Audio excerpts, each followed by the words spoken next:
Dharma, incomparably profound and exquisite, is rarely met with even in hundreds of thousands of millions of kalpas.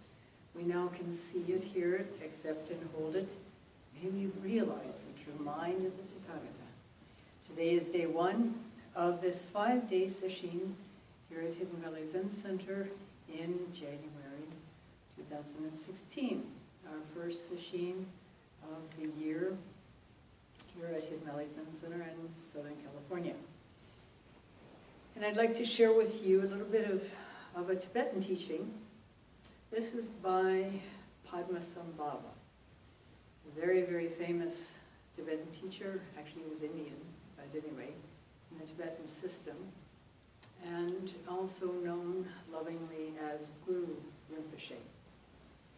And he was an 8th century master. There's a lot of hagiography around him, that he was born as an 8-year-old boy in the middle of a lotus in a lake in the ancient kingdom of Odayana, which is considered to have been, I should say, in the Swat Valley in Pakistan? Anyway, somewhere in that part of the world. He's famous because of what are known as Dharma teachings, in part.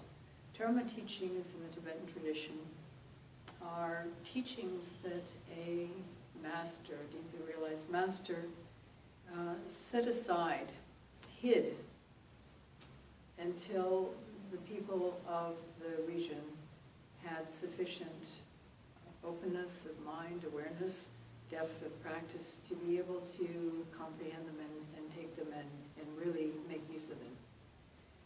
That when Padmasambhava went to Tibet, and there's something about an intrigue that sent him away. He helped to build a monastery. He went there in order to help build a monastery, but he also was able to somehow give these deep teachings, which had continued to be revealed over the centuries since then. And as I said, he's highly revered in the Tibetan Buddhist tradition, particularly the Nyingma or Nyingmapa tradition, which is considered to be the oldest of the Buddhist, Tibetan Buddhist sects. But he wrote some very perceptive teachings, or taught some very perceptive teachings, and somebody wrote them down at least. And I'd like to share them with you today. But before that, I want to mention this. Work with people who have post-traumatic stress has come into the fore in recent years because of so many young people coming back from the wars in Afghanistan and Iraq, suffering from post-traumatic stress. And in previous wars, it was denied, basically, that people are just a little bit, what do they call it, exhaustion, battle fatigue, various names were assigned to it, and then it was kind of swept under the rug. And to be sure, in earlier wars, up until the Vietnam War, when people came back from the battlefields, they came back slowly on large boats that were filled with their fellow buddies who'd been through the same thing, and there was ample time in the months it took to get back to the States to be able to process some of this.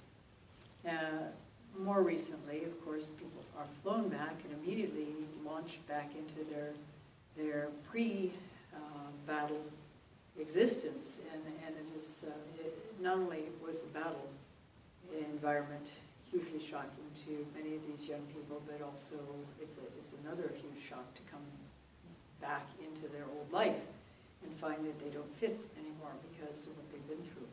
So there's been a lot of research, and part of the research has pointed out something that the Buddha himself pointed out millennia ago, 2 millennia ago, 2.5 millennia ago, that we are products of conditioning.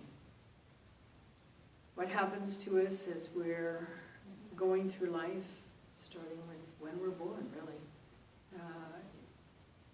has the effect on our psyche that we develop ideas about ourselves as a result.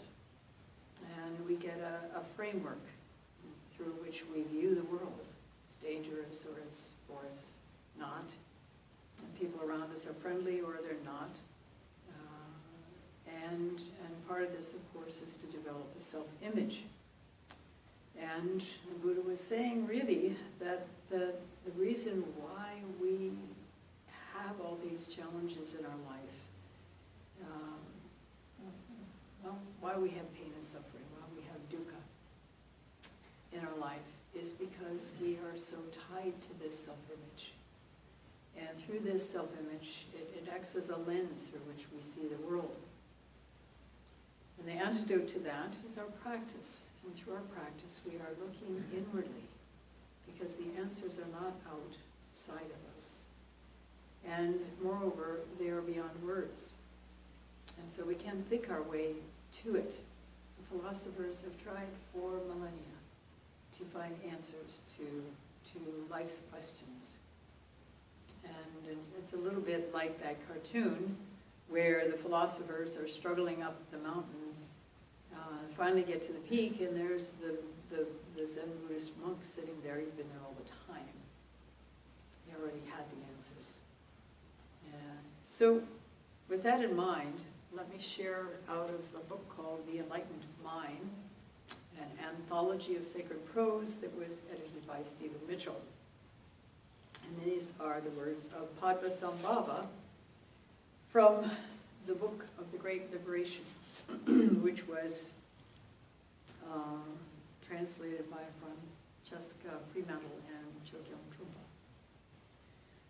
When you seek your mind in its true state, you will find it quite intelligible, although it cannot be seen. In its true state, mind is naked, immaculate, transparent, empty, timeless, uncreated, unimpeded, and not realizable as a separate thing, but as the unity of all things, yet not composed of it. Undifferentiated, self-radiant, indivisible, and without qualities. Your own mind is not separate from other minds. It shines forth unobscured for all living beings. That's an awful lot of adjectives that may not make sense to somebody trying to explore it with words. How can you see something or know something that cannot be seen? How can you know it if it's transparent, if it's timeless, if it's uncreated? And yet, it is possible. And Padmasambhava continues on, sounding like a Zen master, actually. Your own mind is originally as pure and empty as the sky, on the pole, or also known in Japanese pronunciation of his name, Ubaku, who was Rinzai's teacher, said something quite similar. Your own mind is originally as pure and empty as the sky. To know whether or not this is true, look inside your own mind. Look inside your own mind. This is what we are doing when we do our practice. In particular, this very effective practice known as Sisokkan in Japanese, or as we call it in English, the extended out-breath. As we give ourselves fully to the physical experience of that extended out-breath. And the way we do it, we naturally breathe out. Everyone does, unless it's their last breath, in which case they don't breathe in again. But as we breathe out naturally. And then when it gets to a point where we'd automatically breathe back in again, instead, we push it out a little bit farther. And this requires attention and awareness to do this. It requires, as part of that attention and awareness, a letting go of other things we might have in mind to do or think about or consider. And this is its gift. Its potential for helping us to let go of the other stuff that fills our mind so that we can become open to what is really there. And as we do it again and again and again and again and again and again, we meet all the different places where we're caught. And gradually we make inroads into those caught places. We begin to get a little bit more clear. And as we continue, we get more clear yet. And when we get clear enough, we have what is called kensho, or seeing into the true nature of reality, which is an enormous gift and a great beginning. It's not an end. It's the beginning of being able to work more with greater awareness on yourself, to increase that opening, deepen that awareness, expand that opening, and realize even deeper who and what you really are. Padmasambhava continues. Without beginning or ending, your original wisdom has been shining forever like the sun. To know whether or not this is true, look into your own mind. Your original wisdom is as continuous and unstoppable as the current of a mighty river. To know whether or not this is true, look into your own mind. When you realize that all phenomena are unstable as the air, they lose their power to fascinate and bind you. To know whether or not this is true, look into your own mind. Stop and think about this.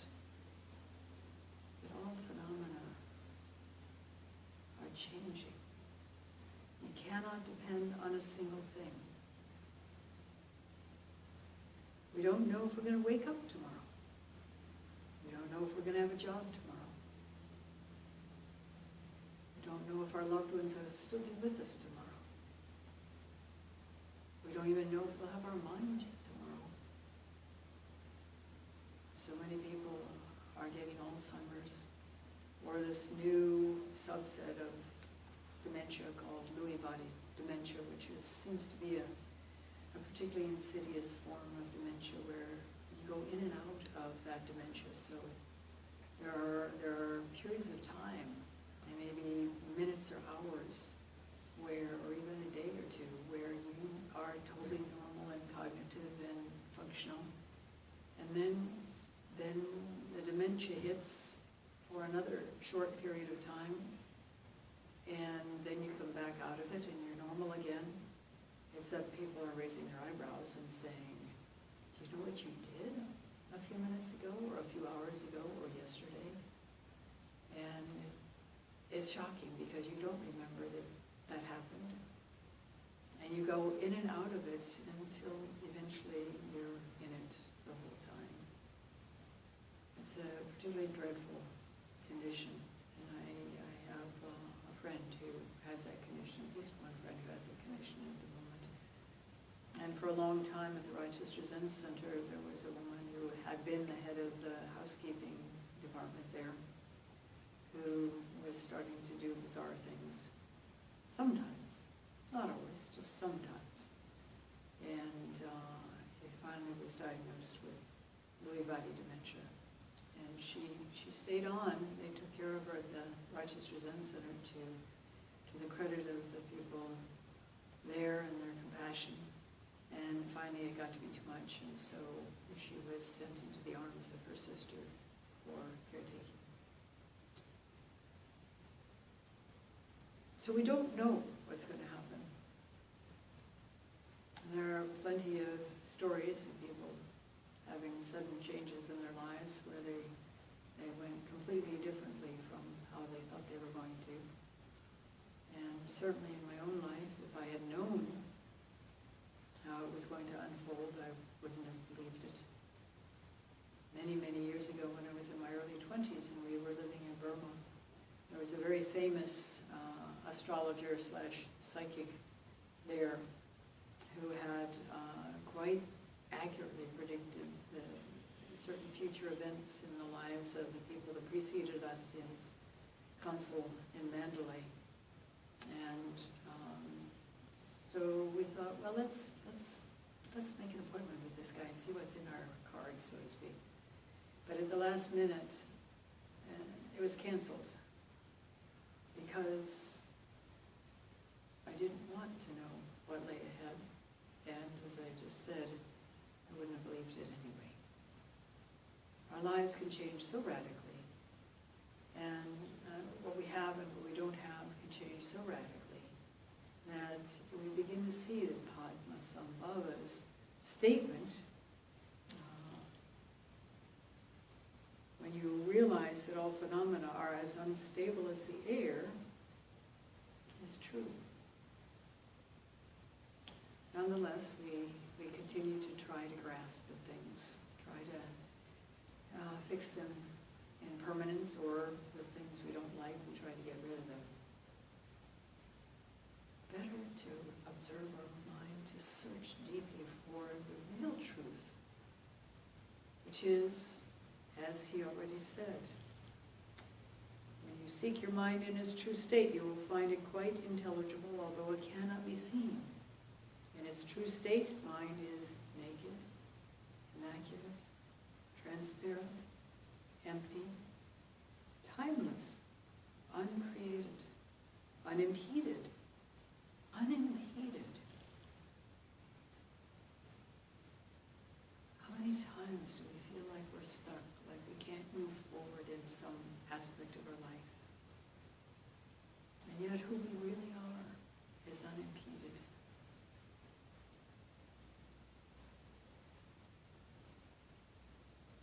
Not realizable as a separate thing, but as the unity of all things, yet not composed to them.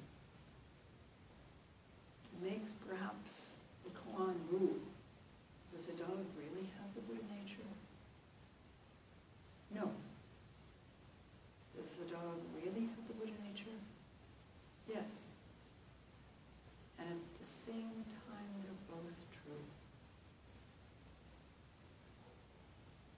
How can that possibly be?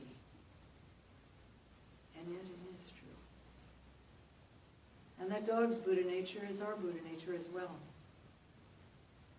And there's no separation between the dog and each one of us, or between each one of us and the other, or between each one of us and the chair, or the mat, or the carpet, or the cars going down the road. Who are we really?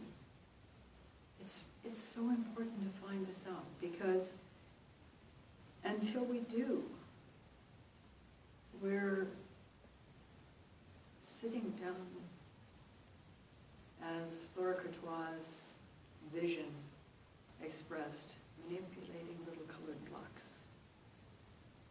when we could be living life fully, truly fully, fulfilled, excited,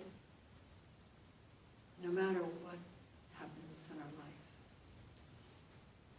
And I was talking with a good friend of mine the other day, and she was saying that there are a lot of signs that there's going to be an enormous major shift in, I don't know whether you want to call it consciousness or the world or whatever. It's gotten to a point, particularly with things so out of hand in the Middle East and spreading to every single country and every single locality, that it's not going to be possible to go back to how things were before.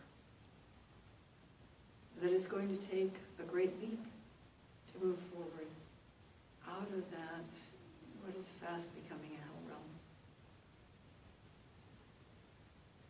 This makes our practice so much more essential. It was already essential if we're to be free, but it's even more essential now. To be able to take the lid off of our innate compassion and wisdom and function freely of our ideas about things, our assumptions, our conditioning, based on a phenomenal ground of being that we are, is going to be vital to the survival of the world. It may sound like a rather extreme statement, but I don't think it really is. Our practice has never been more important than it is today. And it's important for us to recognize that we have the power to do that practice, to become truly awakened, and to be able to function freely in this world of challenge in ways where, as I said, our innate compassion and wisdom naturally function, free of the constraints of our self-identity. So, dive deeply into these questions. As Padmasambhava says, take a look at your own mind. Test what you've heard. Is it true? Search for this innate perfection, but don't search for that. Search, not knowing what you're searching for, only knowing that there is something beyond yourself, beyond your ordinary way of experiencing life so far, that will be truly liberating when you open to it.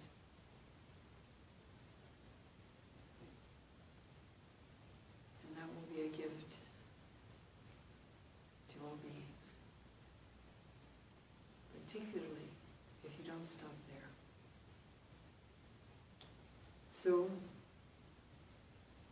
question, question, question, question.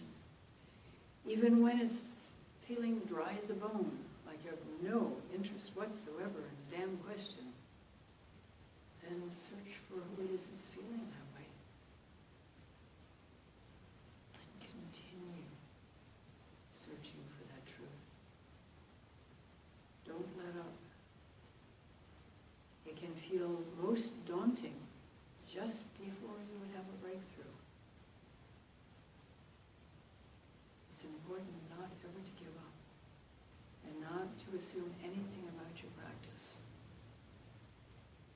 Your teachers can see where you're at, but until you've reached a very advanced state, it's impossible for you to know yourself. Whether you're being successful, whether you're being on target or not. So don't even bother. Just don't even bother. Trust your teachers, trust the practice, give everything to the practice. In that way, you truly will become free. It's kind of short teisho, but I think it's not necessary to drag it out. Just dive into the practice. That's the most important thing. Thank you for listening. We'll stop now.